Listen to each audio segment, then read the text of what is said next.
So we are joined by another great guest, the man, the myth, the legend, Mr. Bill Binch. So Bill, pause track for this thing? Like I feel like you need to have. I'm sure Christian has that technology. We can loop that in. I do think it's really hard if you're a young company. Let's just define that as like $1 to $10 million in ARR.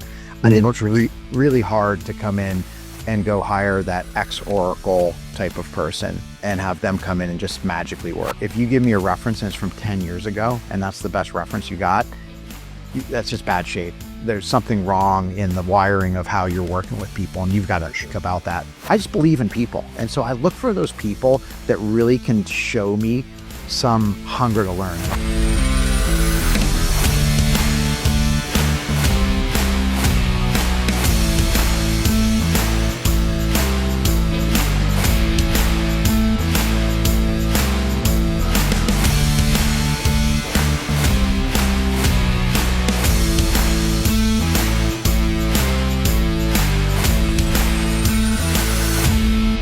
Welcome back.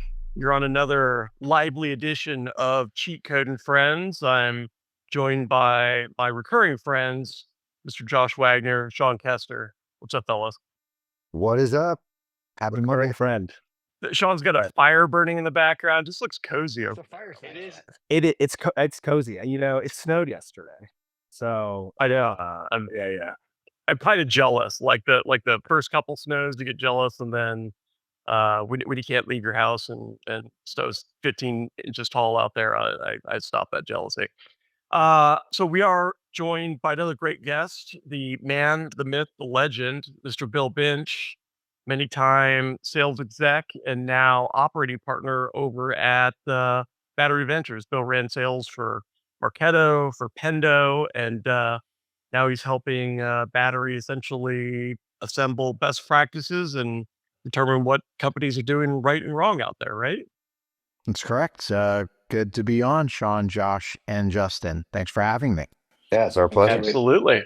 Do we So, run a Bill- pause track for this thing? Like I feel like you need to have. I'm sure Christian has that technology.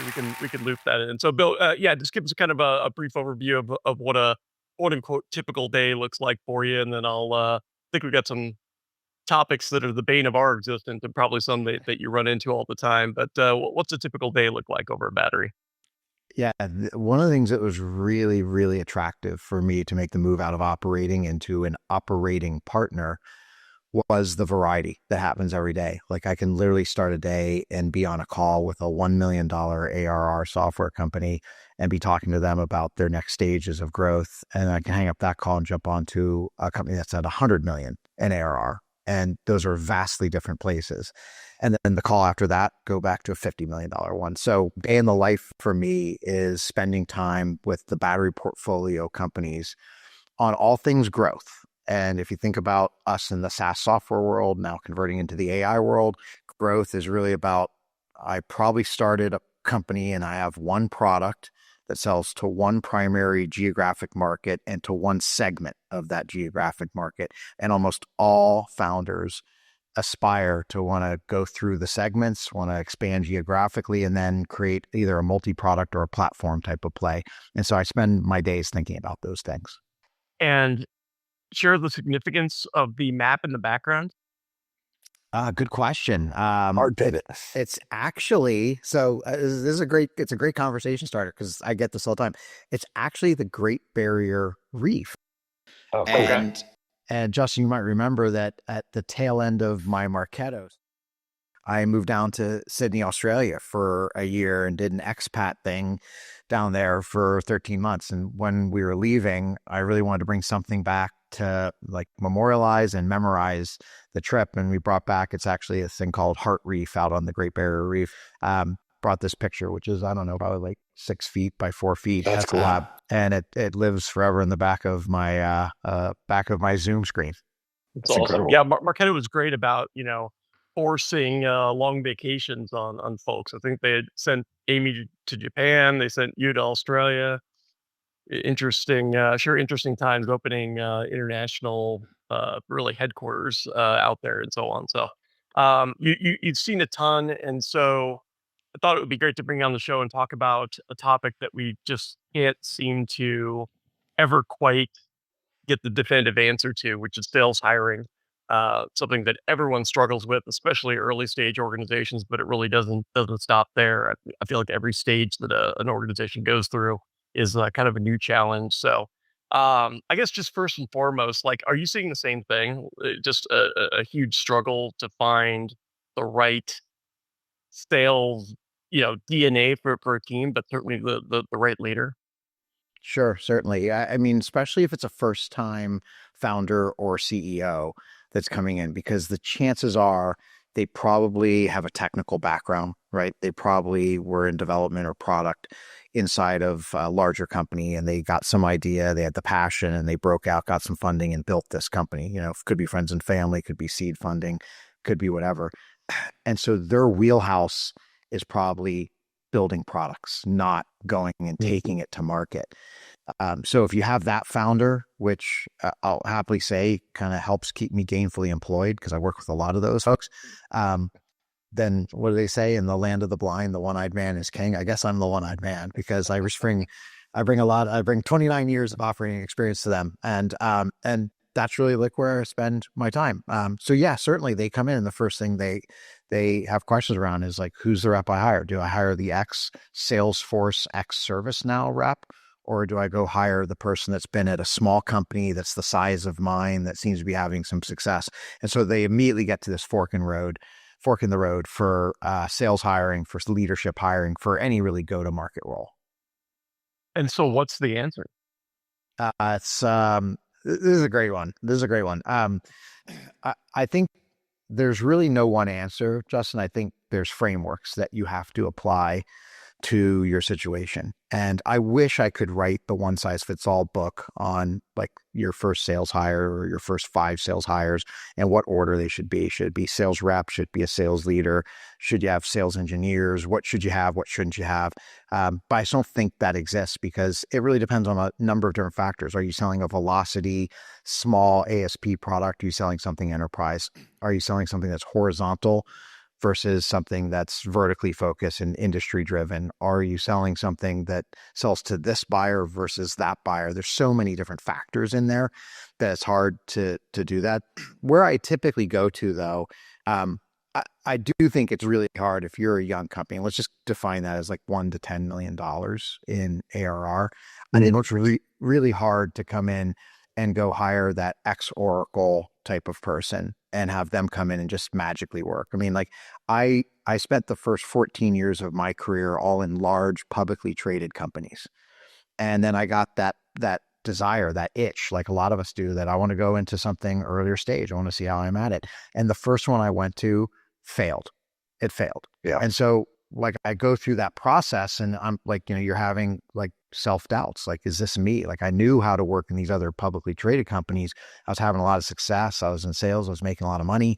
And all of a sudden I come here and the first one misses. And it's like, is it me? Like, should I just go get a new job at Microsoft next and like kind of just commit my career to that?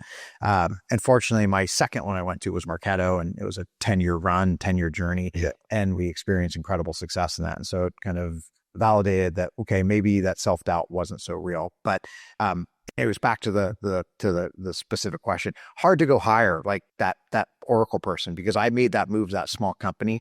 And, like I'm sure that there was a lot of things. Well, I know there were a lot of things that I had to learn. And there was just a lot of things that I probably didn't read the room and have an EQ on because I just hadn't developed it yet. It's so interesting hindsight perspective. Do you think you would have been as successful as you were at Marketo if you hadn't had that context and that experience? Great question. So Justin, Phil Fernandez, this original founder and original CEO of Marketo, we talk about this all the time. And my answer is a hard no. I think I went to that first company and I reported to the CEO for the first time ever in my career. And there's a skill in that I think people undervalue. You have to learn how to work for and with a CEO. Number 2, I was coming from a world where I was selling like on-prem perpetual software, and I hadn't quite gotten into the, we're still kind of call it hosted or, SaaS back then, not really like cloud.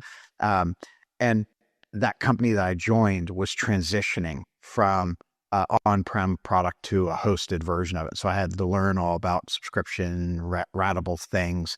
And so there are so many fundamental things that if I just immediately parachuted into Marketo, aside from trying to sell the product, I had to learn that business model that I think it would have just been a bigger handicap on me. So yeah, I do think it was critical that I made that first step.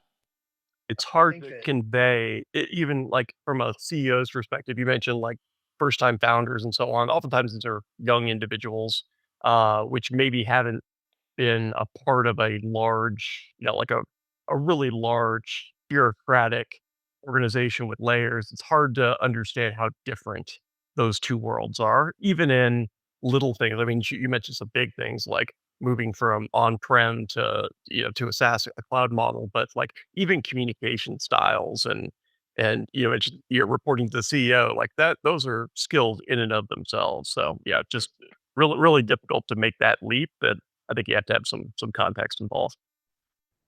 Yeah, I agree. Yeah, and I think that you identified don't hire the Oracle guy, right? Like I think that's definitely a good starting point. And you mentioned there's no one size fits all, but are there any other like things to avoid? Because as you think through managing a CEO, that's one of the things that I hear the most from the founders in our portfolio, or not the founders, the salespeople that come in. It's like, oh man, working with the CEO is such a pain in the ass. He's always asking me for this. He changes his mind. He does this. He does that. Like, are there any like other indicators that you can think of that will identify that person as a fit who can handle that kind of high stress, high variability environment? Sure. I have a few do's and don'ts on that. First one I'll start with is in those young companies, you'll often hear the founders talk about, hey, we're really gritty, we're really scrappy, and they want to hire that. I, Josh, don't have a great metric for measuring scrappy and grittiness in an interview. Like it's something that you can feel in somebody, but I just don't have the line of questioning that can go and really like uncover that very well. And quite honestly, like there is a day that companies grow out of this motion that you want the gritty and scrappy person. And you did grow to being something big enough. And like I've heard a friend of mine say, there's a day that gritty becomes shitty and scrappy becomes crappy. I didn't make that up. I'm stealing that line. But like you move to a stage, and I'll talk about stages in a minute. So number one, I do think that when you talk to a lot of sales leaders, they say, well, I want that gritty, scrappy person at that early stage, that 1 to 10 stage. And I'm like, great, I do too. I don't have a great framework for determining how I hire for that. So what I do instead of that is obviously I'm looking for that person that is showing me those signs that I, walk away from the call or the interview feeling like they have. But I'll tell you what I do look for in every hire, and there's different levels of this based on your experience, but I look for this is going to sound so blasé and lame, but it's so true, and I'll explain it. But I look for value sellers, and what I mean by that is I think every sales rep, every sales manager that's ever interviewing for a job should expect at some point in the interview cycle that someone's going to ask them, hey, would you break down a deal for me? And you have to break down this deal of how you won the deal.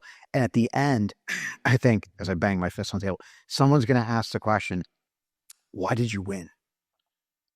And if you can't nail that answer in 30 seconds, you've missed it. You've missed it. And that 30 seconds, by the way, should be about how you differentiated your product with value, right? Like we do something the other guys don't. And this is how we quantified it and proved it to the customer via POC or via case studies or whatever it is. That to me is something that ubiquitously across any stage of hiring, a rep needs to do. And I look for them to do it, what I'd say comfortably, which means this. There's sometimes I'm in an interview and I start firing some of those basic, like, let's break down a deal. Who'd you compete with? How big was the deal? How long was the cycle? Who'd you sell to? Who'd you engage with on your team? Like these basic questions of like team selling, like enterprise B2B selling. And if I feel they're searching for the answers, okay, if you're like 1 year out of school, that's okay, but I better not be interviewing you for like a mid-market or an enterprise role. Because if I feel you're searching for that answer, and that I can absolutely read in a person, unlike the scrappy and gritty, which is a little more, hard to pick up on. This one, this is a funky analogy, but I don't know if you guys ever saw this movie. There's a movie that the band Metallica made called Some Kind of Monster. Yeah.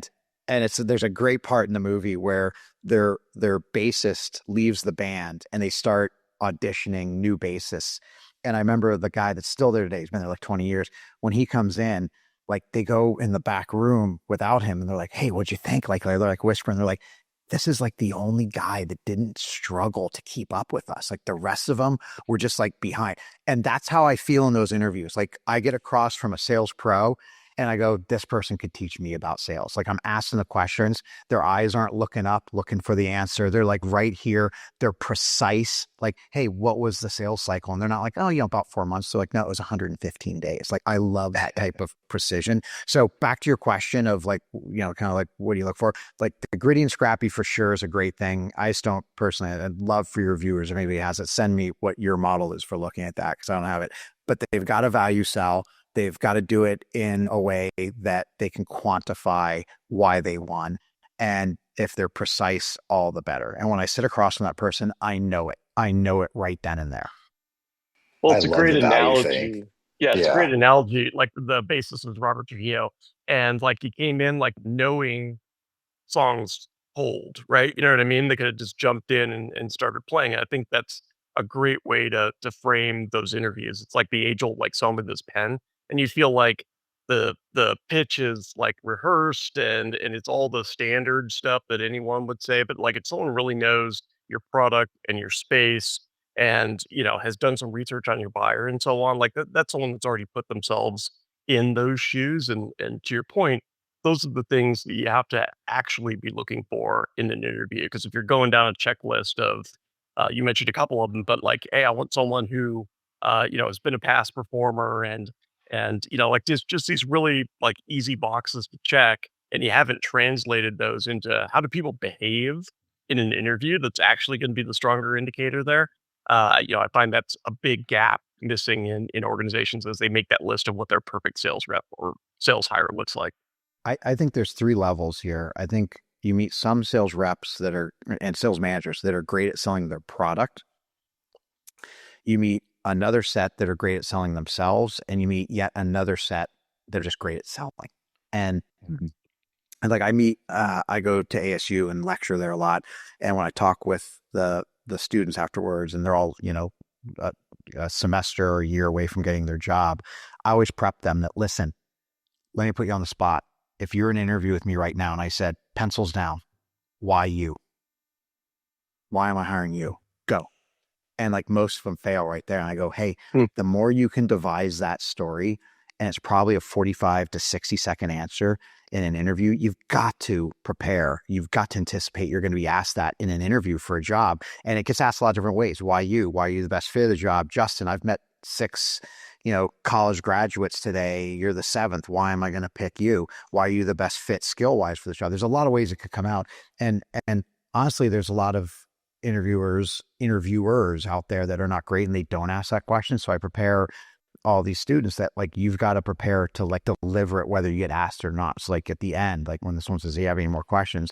Obviously ask your questions, but then like close and be like, hey, look, before we wrap up today, I just want to align why I think I'm a great fit, and then go into your wrap. And if you're a student, honestly, like a lot of that wrap is going to be really about potential and future and looking out the windshield, because you can only have done so much.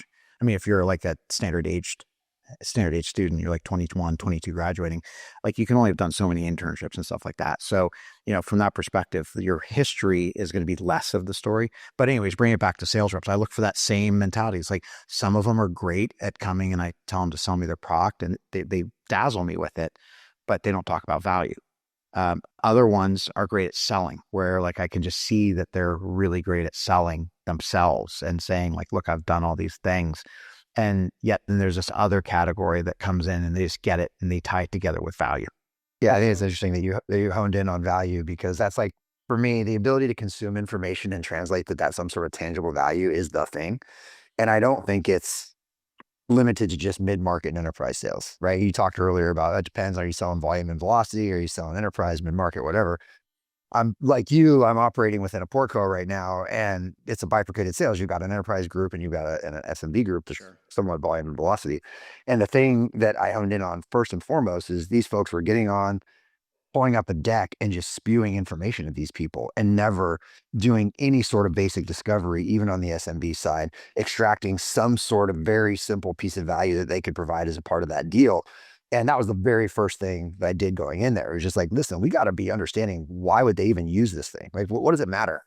Josh, it's so true. I mean, Justin, you might remember back from the Marketo days, there was just an epic sales leader at our organization named Patrick Donnelly. He ran the small and mid-market team. And he one time got a referral in for a candidate, Josh, from an internal person who was really successful. And so he's excited to go to the meeting. He goes to the meeting and it's like, hey, Josh, nice to meet you. They do their pleasantries. He's like, so Josh, tell me what you know about Marketo. And the guy was like, hey, yeah, man, I was hoping you could tell me what the elevator pitch on Marketo is. And Patrick's like, dude, I do that for a living every day. What I want to know is, what did you prepare? And the guy actually admitted, he goes, hey, I've been really busy, like out interviewing. I just didn't get a lot of time to prepare. And Patrick was like, this interview's done. And the guy's like, wait, that's it? And he's like, yeah. He's like, that's it. This shows me how you're going to sell my product. He's like, if you couldn't even take the time to prepare. And so like, Justin, you said a few minutes ago, there's all the basics of like, look, you have to show performance. You have to show that you've closed deals. You have to show that you've had success in like the area that you're in. But you also have to do things like, and like today it's easier than ever, but obviously do preparation. Like there's nothing better than when someone comes in, they kind of start the conversation with like getting to know you. It's like, hey, Bill, like I watched you on that podcast with Justin and the InRevenue team. And you're like, okay, Bing, automatically know. you did research, right? And then like That's right. when they start applying it into the session, it's even better. So like there's just some basics. There's just some basics out there that you have to do. And like, look, one other thing that I'd add to that is, for anybody listening to that is on that looking for the job side, your past references are really, really critical for me. Like I'll tell you this, like if you call me for a reference on somebody that I've worked with previously, and I'll give credit to where the person found this or that gave this to me, but I will first ask you, tell me about the role that they're interviewing for, and I'll get assessment of like what that role is versus how I know them, because it could have been 3 or 4 years ago and I just don't know them in that role. So I'll set that expectation, but I'll understand what the role is. And then I will say one of 2 lines to you. I will say, Justin, I would advocate that you hire that person, or I will say, Justin, I don't advocate that you hire for that person. And that's the lead off to the reference call, because I don't want to spend 30 minutes of your time just for you to walk away going like, well, I heard some highs and lows and I have to decide. I called this person, and I wish more people would do this. I called this person to tell me yes or no. And that format, I will give credit to Todd Olson, who's the CEO of Pendo, which was the company I went to after Marketo. He didn't I remember he would pull interview teams together and he'd go around the table and he'd be like, what do you think? And if people were like, pros and cons here, highs and lows here, he'd finally just like look over, he like, Sean, do you advocate that this person works at Pendo? Which was the moment of truth, because at that point you knew you're putting your name behind it. And if 6 months later that person failed and you're like, yeah, I didn't think they were going to work, he'd be like, well, where was that 6 months ago? Tell me straight up that they would.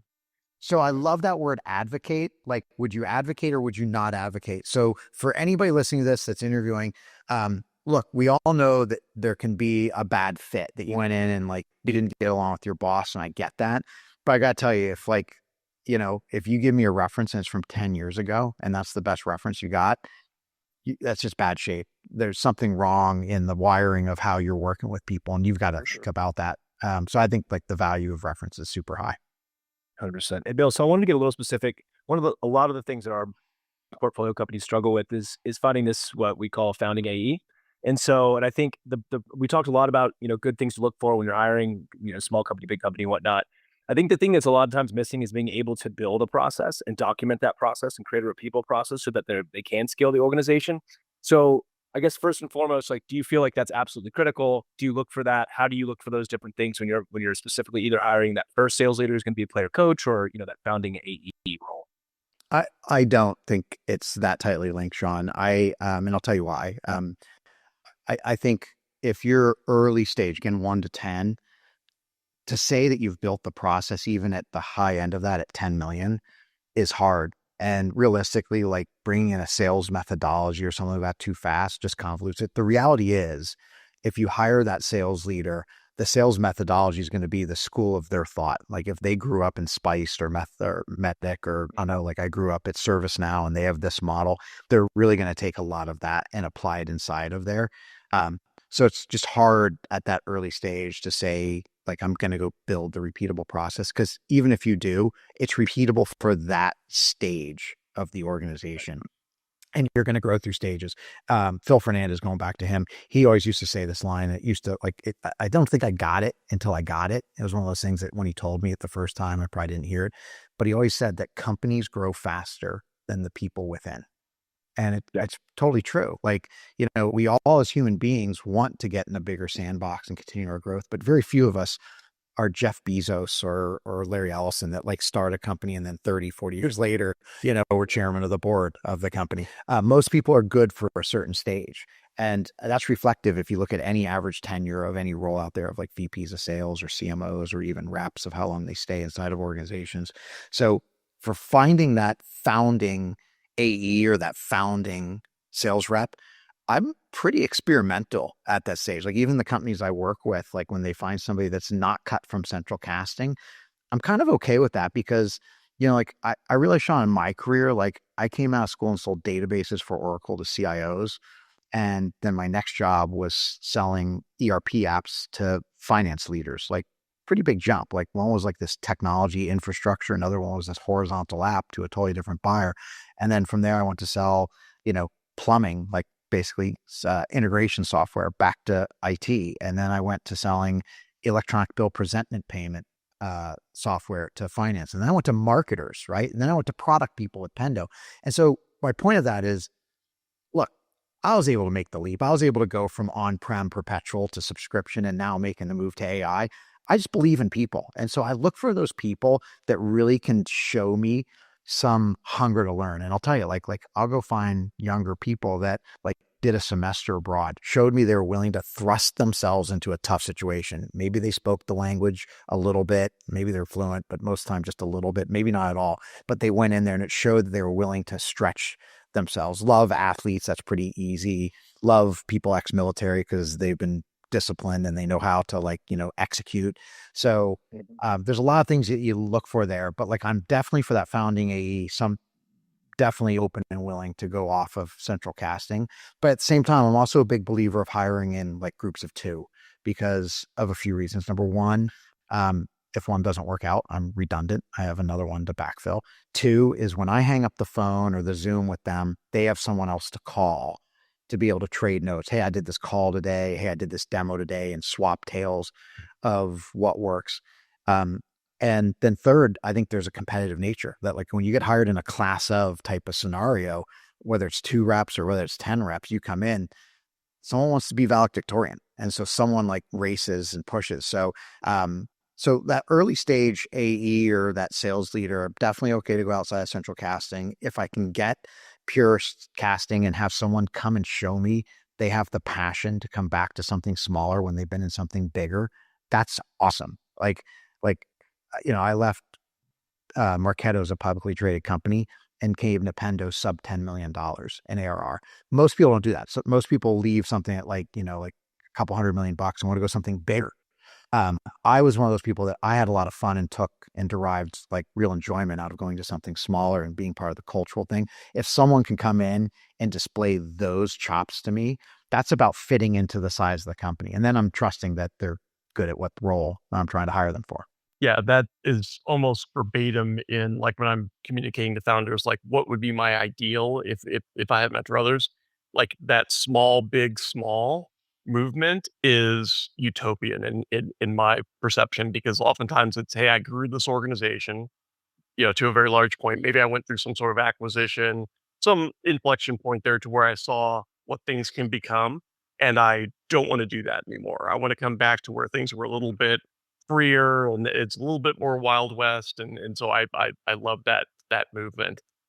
What I think is, at the center of this though, is like, you're always looking for proxies. Like you're looking for something that represents, again, the behavior, the skill set that ultimately you're desiring. And Bill, we actually had a conversation this weekend. Bill and I's kids are the same age. So I happened to run into him this weekend. And you mentioned kind of that the AI exercise that you'd recently gone through. And I thought that was an interesting, well, just kind of share the as it relates to hiring, kind of the exercise that you presented to folks in terms of like, hey, how do you answer that question? Because I think that's a great proxy actually for things like curiosity And, am I proactive? Am I thinking ahead and so on? Yeah, you bet. So, what Justin's referring to is earlier this year in 2025, I just realized that I didn't want to be the SaaS guy in an AI world, but I personally wasn't really using agentic stuff. And so I dove in. And then I realized I need to educate myself further. So what are the best of the best doing? And I started um, this kind of world tour. I went to Israel, I went to Japan, I went to the UK. These are all with Battery. And I was meeting with revenue leaders in each of them and just learning who was using tools and how. And then I host this annual CRO meetup, and it was in San Francisco back in August. We had about 125 CROs in it. And I absolutely just downloaded, tell me how you're bringing AI into your businesses. And what I mean by AI is not by buying a packaged software good and implementing it. That's not what I meant. I meant like, how are you and your organization really using AI?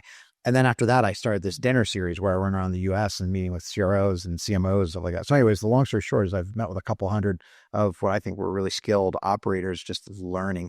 And everybody was building. The word build, the B word, wasn't buy, was build, was in there. And referring it back to like hiring, how I was thinking about it was I was meeting with a lot of these CROs and CMOs that are like my age. They've been out of school 30 years. And I was asking them the question, like, how do you use it? And a lot of times the default answer was, well, I've implemented this and I've enabled that. And I'll be like, no. Your teams did that, right? Like you pay people like in RevOps and stuff like that to implement those types of things. How are you using it yourself? And all of a sudden, remember we were talking about when you're seeking the answer, some of them nail it and some of them I could see the fear. And I'll come back to the fear in a second. But I realized that I've been going through interviews with CROs, with old dogs, dare I say, people that are my age, that their skill, their wisdom, their experiences are epic, but they've stopped learning. And so when I go ask that question about how are you using it yourself, they miss. And the thing is, the sad thing is they don't even know that they missed on that point. They're probably interviewing for a job with a CEO or a boss that's younger than them. And that person's probably way more AI fluent than they are. And they're coming in the door and just missing on that whole element. So I can't tell you how many CROs I've kind of pulled to the side, been like, hey, like, do you want to be the SaaS guy in the AI world? And they'll be like, no. And I'll be like, look, let me just give you like where I started and go from there. And I got to tell you, it's been really rewarding because I get these notes back from people that'll be like, hey, I've spent 2 months on this. And I've trained my own agent, my own bot. I'm doing this and that. And I'm like, this is awesome. And it's great to see people making that leap. So it doesn't stop, right? You can be the founding AE or you can be a CRO with 30 years of experience. You just got to keep learning. Yeah, I think the key there, especially for early stage, like you can't come into a role like that and expect to buy your way to success, right? Like you're not going to have big teams behind you that are going to implement. And I mean, the latest research shows that's not working in the space of AI in general. But like you've got to figure out, what your pain points are, where you can afford to delegate resource or hire resource, and fill that gap with the massive amount of technology that's available out there. And I think people that are thinking pragmatically about that, largely are the types of folks that you want in the stage of organization that we're talking about here. I think if you look at what RevOps is turning in today is RevOps or sales ops or marketing ops, whatever you want to term it, but now it's got this umbrella of RevOps. This is going to be a generalization. Not everybody will agree with it, but that's okay. That team essentially purchases software, implements software, and then manages and metrics the software, right? That's what the big part of their role is. And what I'm seeing, and you're probably seeing out there right now, is on this spectrum from my left to right or your left to my right, is you have RevOps people who probably were more analytical in nature and less technical, and it's moving to the right. Like I won't go as far on the far side of saying they're developers, but I will say we're starting to see these job titles pop up and they all have like engineer in it, like go-to-market engineer, right? Forward deployed engineer, prompt engineer, or like AI builder. And when I look at the job specs, I don't know if you've gone and done this, but when I look at the job specs, they're like scripting skills needed, right? Like Python, SQL, like if MCP is a bonus, right? Like people are like looking for that role to move a click or two to the right. And so I would submit that like a lot of roles are undergoing a pretty big change now of what their job definition will be in the future. Well, I was thinking about when you were talking about the old CROs, like trying to get more adaptable and take on to AI and how to use things. And, I'd certainly be one of those people that's not super technology savvy. However, you think about just the simple tools that are available, and it starts to get addicting if you start small, right? So I think you're in a startup. One of the things that matters more than anything is speed, right? And what slows down a deal more than anything? Legal, right? So, you're a small startup company. Half the time, they're not going to use your paper. They're going to make you go on to, their paper, especially if it's an organization of any kind of size. Well, the easiest thing you can do is train a simple GPT with all your legal docs that have already been approved by legal. Say, hey, here's all my docs. Here's all of our frameworks. Here's this and that. Pump that thing in and say, hey, what are the conflicts that I have with this doc? Right? Like, it's not a hard thing to do. It doesn't take any sort of technical skills whatsoever, but it enables speed within the So organization. it's a great story, right? That you can tell within this context to probably make you stand out head and shoulders amongst the rest of the field. Yeah, well, going back to that fear comment I made, when I ask the That's- revenue leaders why they haven't done this yet, there's a lot of different answers. Number one is like no time. Like they are busy. Like it's hard to go into like hours to go do this, to train an agent. A lot of times just like I don't know where to start. And a lot of them are just like, look, I'm scared. Like if they're truly being vulnerable, they'll be like, look, I'm scared. And they're all fair answers. I was scared. I like a dope. You know what I did? I had a former colleague of mine show me what he had built. And like you said, it lit the fire, Josh. I was like, oh, wow, this looks great. I've got to do this. And then I started watching YouTube videos. Today, I like, if you have a friend that's done it, that's great. But I would just go right to the whatever AI you're going to use, Claude or ChatGPT or whatever. And I would say, I am this many year CRO, maybe upload your LinkedIn and be like, I want to learn to use AI in my business. How can I do it? And the fire, you said this, the fires it will light, like you will have no shortage of material of things like, hey, can you show me use cases of where other CROs have used this? Like show me basic use cases, show me medium ones, show me advanced ones. And it'll start giving you information that like will give you a career span of stuff to do. So like, yeah, if you're one of those people listening to this and you haven't really experimented, the place to go is right into the AI itself and ask it, how can I use this to do my role better? That's right. So Bill, as we kind of wrap up here, let's hop to the other side of the spectrum really quickly. You've invested, you've got someone in the role. I despise the normal like 30, 60, 90 plans that most people put forward. What do you really look for, in short order before bookings, 0 to 30 days? What are those kind of success signals that where you've made the right decision? I think getting out. So if you think about inside of a company, there's people above you, there's people at your level, there's people below you, and then there's people outside the company. And if I hear all of those signs pre getting into deals, first thing, like we're going into Q4 right now. And if a new sales rep gets in, it's kind of like, hey, job number one is go get yourself entrenched in deals, right? But to do that, you have to meet people. And so like the above you is pretty easy. You probably went through a whole interview cycle. The at your same level is probably pretty straightforward because you're probably in weekly meetings with those people. Plus they were involved. So that means like dive down, go sit on sales calls, go sit on qual calls, on demos, on pricing calls, and all the different things. Fan yourself across the organization. And even if you don't own the function, like if I'm a sales leader and I own just the pipe of sales, well, I want to go listen to some customer success calls too. Like I was going to go find the person in my organization knows that and say, put me on with your top couple of CSMs, right? I just want to go get to know the organization and get my finger on the pulse of how that is. That's the internal stuff. Then the external stuff is if the company has customers, right? If we're at that stage where we've already sold some, then I want to go knock on those doors and introduce myself and say like, look, hey, I'm the guy responsible for making commitments to you and your organization. So I want to get to have a relationship with you.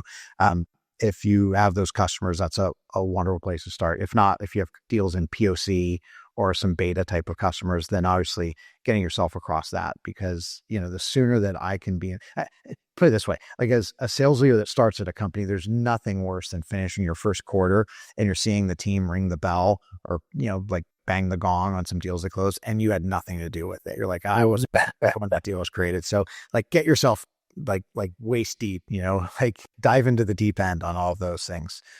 So constituents, I guess, would be the one word answer, Justin, that I'd give you on that. Yeah, I think the biggest thing is, like, I want to know why, people are renewing. I want to know why, we're the best check that they could ever cut. And I want to know why people are leaving, I think that ultimately reverse architects everything about how you're building product. The why you're buying, I think, is so critical because, like, to me, I always had this slide up on my board. It was a differentiator is something only we can do that no one else can, that our customers care about and will pay for, right? There's a lot in that. There's a lot in that. And some differentiators are fleeting and some are durable, right? Like sometimes you have like this feature that no one else can do and everybody wants. And it's like, okay, I know I've got a lead, so let's go push this thing while we've got it. So to your point, Justin, like to me, one of the first things I think you do as, like as the field marshal that's just come in to run sales is you sit down with every rep and kind of like we talked about the why you question, you ask that from a company perspective. It's like, why do we win? And why else? Yeah. Every time. So let's just learn that. So totally. Well, one of my favorite cheat codes along the line of what you were talking about there for just getting to know people in the constituency is, and it's like you said, you don't want to be the guy, bells ringing, you had nothing to do with it. You go into the CRM and you go find the stale deals, like, things that are 90 days old plus, right? And you start calling them all because you have to assume you're a seasoned person. You can have a conversation. No matter what you know about the product at that point, you can go have a conversation. The gold you find in those stale deals that you can revive and flip back to reps and get going just because you breathe a breath of fresh air into them and you ask questions that they may not have asked, the why, you get into the value and those types of things. That's one of my favorite cheat codes early as a sales leader. Just go call all the stale deals and just talk to it, see what's going on. Sure, you're probably willing to ask the one question the rep wasn't, which is why not us? Why not? Right? Why haven't you signed this yet? Josh, I have a very similar one. Like this kind of implies you have a few sales reps working for you, but yeah, we all know like that the dark zone deal where like we're not hearing from them, like we're not going to the door, and we don't know where we're at. And for me, I always had a move that depending on the size of the cycle, I could do this on a monthly basis. I could do it on a quarterly basis, but I will go and find who the top person, the top economic buyer that we think is going to be engaged this. And whether we've been involved with them or not, I will send them a note and a voicemail. And the voicemail, the note kind of sounds something like this.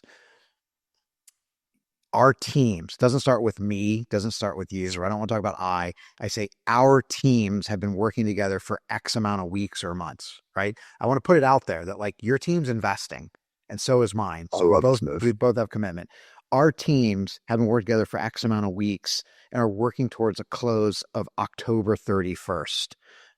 Purpose of my reach out is to see if you're on that same time frame, and I will make myself available to help that happen. What can we do to work together? And there's really three things that come back from that email or that call. You, number one, get no answer. Okay. I know something. Yeah. Like that's a really bad sign. Big red flag. If nothing comes back. Sometimes it doesn't come back from them. Sometimes it gets delegated down. Sometimes it comes back from our champion who goes, hey, why'd your boss send a note to my boss? Right. Like, and you see, did it cause breakage? And if it did, you're probably not getting that on October 31st. That's two. Two is they write back and say, no, I'm not on that same time, which is just an opportunity to open. Who are you? Yeah. And then three is they say, yeah, we're on that same time frame. So there's a few outcomes of that. So very similar cheat code, Josh, to what you shared there. I just like doing that with deals where maybe we sense like we're not like, there's deals you're winning, right? And those deals that are like a step below, sometimes you just got to get to where you're like, okay, I'm going to go above and beyond to you, and I'm going to dive into this thing myself. Yeah, I've had similar success and obviously failures with that move of getting, hey, sorry, you don't have a deal here. You have some work to do. You don't know who we are. Well, and I think like if reps come into an environment, like if you're the brand new rep that just joined and the other reps are taking you to lunch or talking with you on Zoom calls and they're telling like, hey, just so you know, if you don't answer this set of questions on a forecast call, Bill's going to go around you. And he's going to send a note directly to your champion's like boss or boss's boss. Yeah. Like it sets that motion that like, it's not like this odd thing, but it's just a standard operating procedure. And you guys might know Mark Huffman. He lives here in Scottsdale area, but he was the president of NetSuite. And then he went to go be the CEO of Blackline Software. He and I worked at Oracle together. So we've known each other 25 years or so. He had this great like concept. This works really well in America. It doesn't apply so well outside of America, but it's based on the book Old Yeller, which is, an American classic, an American staple. When you try to go outside the US, they're like, wait, what? I didn't read that book. But Old Yeller, as we know, is this classic book about a boy growing into manhood. And it kind of culminates at the end where he has to take the family dog out back behind the barn and shoot it because it has rabies.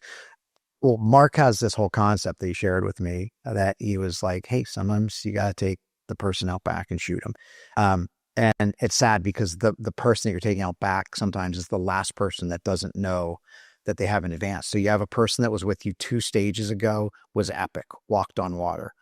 You advance the company stage a little bit. Some cracks are there, but they still kind of perform. And then you get to like a new stage and they almost become toxic. And you're like, hey, I have to take this person out back and take care of them. And an honest thing is that's the human thing to do is like, look, go and have a chat with that person. Be like, hey, how are your last couple of commission checks? And it's like, man, not great, boss. And be like, yeah, maybe life's too short for you to be here.